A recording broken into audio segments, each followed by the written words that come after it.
So class 7, our next topic is crystallization. Take some sugar grain in a plate. एक plate में कुछ sugar के pieces लीजिए.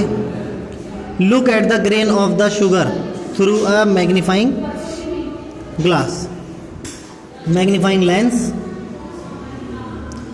You will see that all the sugar grain have the same basic shape. Example shape of A cube. तो आप अगर ये note करेंगे कि सभी क्रिस्टल जो होते हैं उन शुगर के, उन सब की शेप सेम होती है जो कि एक क्यूबिक होती है. और इस स्ट्रक्चर को शुगर आर कॉल्ड क्रिस्टल्स. तो इसी ऐसे स्ट्रक्चर में जो दाने होते हैं उसे शुगर के क्रिस्टल्स स्ट्रक्चर या क्रिस्टल्स बोला जाता है. इन ए क्रिस्टल एटम और molecule are arrange in a regular pattern. तो ये जो क्रिस्टल होते हैं इसमें जो मॉलिक्यूल्स होते हैं शुगर के वो कैसे बंधे हुए होते हैं? रेगुलर पैटर्न में होते हैं. You can obtain crystal of common substance such as salt और alum for a solution of these substance in water by process called crystallization. तो आप इनको जो क्रिस्टल्स होते हैं वो और फाइंड आउट कर सकते हैं. जिस प्रोसेस से ये फाइंड आउट होता है उसे क्रिस्टलाइजेशन बोला जाता है. Crystal of different substance have different shape. तो अलग अलग जो क्रिस्टल्स होते हैं उनकी शेप अलग अलग होती है. नेक्स्ट आता है chemical change. Can you cite the difference between milk curd and paneer. क्या अभी आपने गौर किया है मिल्क कर्ड और पनीर में क्या डिफरेंस होता है? How they are similar and how they are different. तो ये कैसे सेम है और कैसे अलग है. Curd and paneer both are milk product and all the three resemble another is their colour, they are white. तो इन तीनों का कलर जो वाइट होता है और जो पनीर और जो कर्ड यानी दही होता है उनका कलर वाइट ही रहता है. But once milk is set to curd they certainly take different. तो जैसे आप दूध से दही को जमा देंगे तो वो थोड़ा सा हार्ड हो जाएगा, तो वो दोनों अलग होंगे.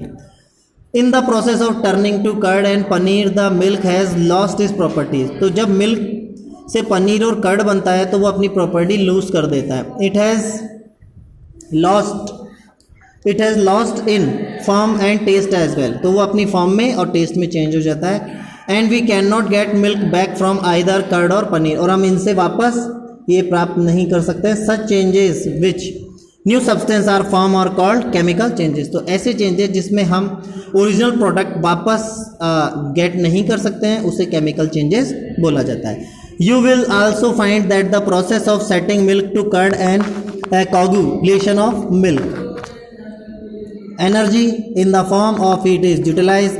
Thus during a chemical change the original substance is lost and new substance is formed and energy is involved. तो जब भी हम मिल्क से दही या ये और कोई प्रोडक्ट बनाते हैं तो वो जो उसकी जो हीट है वो यूटिलाइज्ड होती है और केमिकल चेंज के दौरान जो ओल्ड सब्सटेंस है वो अपनी प्रॉपर्टी खो देता है और जो न्यू सब्सटेंस है वो नई प्रॉपर्टी के साथ आता है.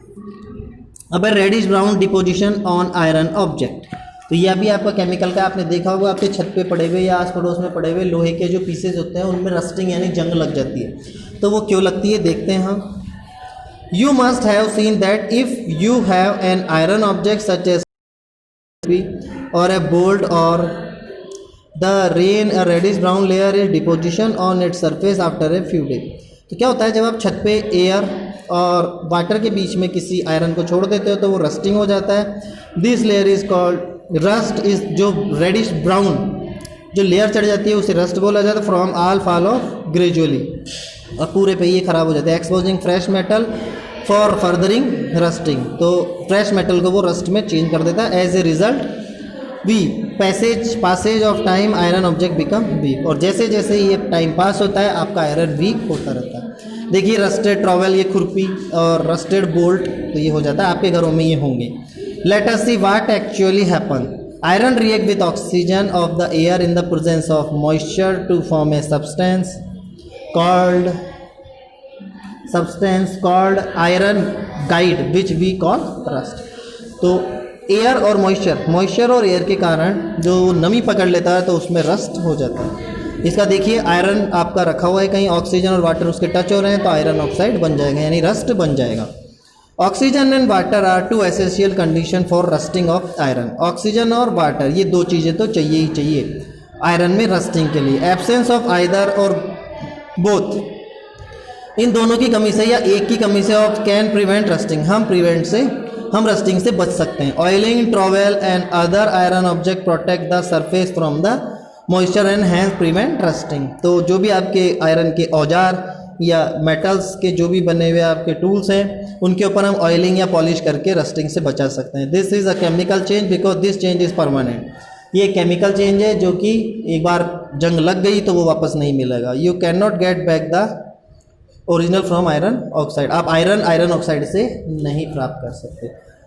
Browning of vegetable and fruit surface, आप कभी बैंगन को या आपके ब्रिंजल को या एप्पल को कट करके देखिएगा, उसका सरफेस पहले वाइट होता है, 2 से 3 मिनट में वो सरफेस येलोइश ब्राउन रेडिश हो जाता है। If you observe the cut surface of a brinjal which have been expose to air for some time you will find that the surface have turn brown.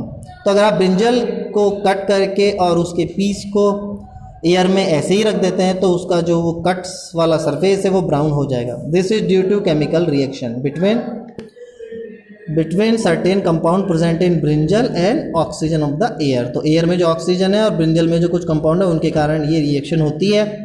As a result of this reacting a brown pigment called melanin, तो एक brown एक pigment होता है जो इस पर जम जाता है जिसे मेलानिन बोला जाता है, इस produce and this cause the browning of the surface, और इसी के कारण जो सरफेस है वो ब्राउन हो जाता है। Soaking in plain water can reduce the level of browning by restricting the amount of oxygen is contact with the brinjal tissue. तो आप प्लेन वाटर में अगर उसको थोड़ी देर के लिए रख देते हैं ब्रिंजल टिश्यू तो रेस्ट्रिक्ट द अमाउंट हो, तो ये है कि इसका असर थोड़ा सा कम होता है।